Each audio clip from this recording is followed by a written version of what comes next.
What's the solution? So how do we get there? Well, here's the thing. We got to recognize that wealth is intergenerationally created. Most people who get rich don't get rich in a lifetime. Oprah, that's once in a while. Bill Gates, that's once in a while. Most people are intergenerational wealth. That means what? That if black people want to catch up, we have to start saving wealth and passing it to the next generation. Our biggest problem ain't that we're splurging. Is that every time we splurge, we're stealing from our descendants. You're giving them no inheritance to get started with. But the white child, they're starting out $100,000 plus, $1 million plus. And I think we have to become more strategic in the way that we do our health plans as well as our life insurance plans. Because what I'm learning with a lot of these white folk, a lot of them are getting their first, what you want to call a shock of wealth through the life insurance policy of their parents. We talk about that too. Yeah, so life insurance policy. Yeah. So there's so many different strategies towards wealth that we're not even thinking about because black people, our selfishness, it's also based on our, what you want to call it, emergency consciousness, survival instinct. We're only worrying about our life. We do not think about those who come after us. Now, you got to realize now, when we got out of slavery, white folks been already building wealth for a couple centuries. Right. We started behind the 8 ball. Okay? So you got to play catch up. How do you catch up with somebody who's 100 yards in front of you?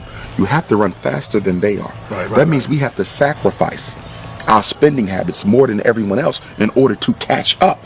How does a people who are at the bottom waste money more than people who are at the top?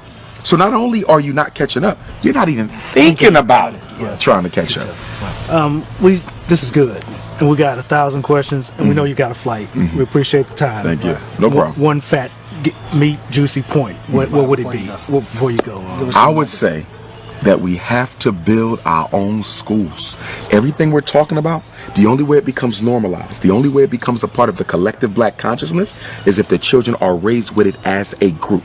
Remember, all progress is group work. It's teamwork.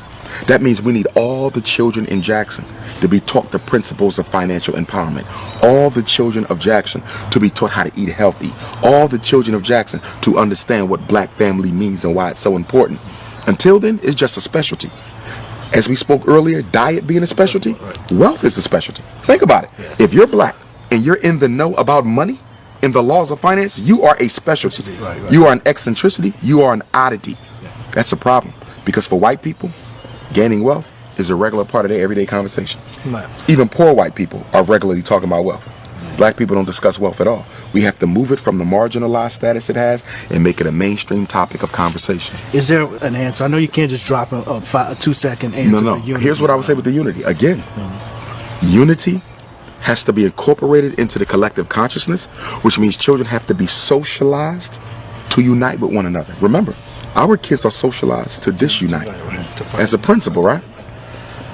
I've had first graders, 6 and 7, talking about how black your skin is, how cheap your clothes is, how nappy your hair. You're 6.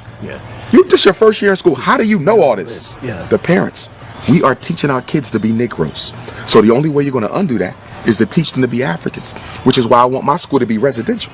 Because I know sending them back to the same house that created the illness after school is going to undo everything I do from 8 to 3.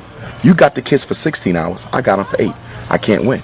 Because the brain is the creature of repetition. Whoever gets to this the most will rule it. What did Adolf Hitler say? Come up with a lie, keep on telling the lie, be consistent with it. It ain't got to be the truth. But the brain cannot resist the temptation to believe something that is regularly presented before it. Repetition wins. We give our kids the white folks for the first 18 years of their life, then we want to remake them into Africans for the rest of their life. That's ridiculous. The formidable years of conditioning is birth to 12. The formidable years of conditioning is birth to 12. We give that to white people. And then when they turn 21, they already have habituated. They already have a personality. They already got hard habits. And now we want to re-Africanize them. Who does that? What people have ever gotten free, giving the best years of their children to their oppressor, the manipulator?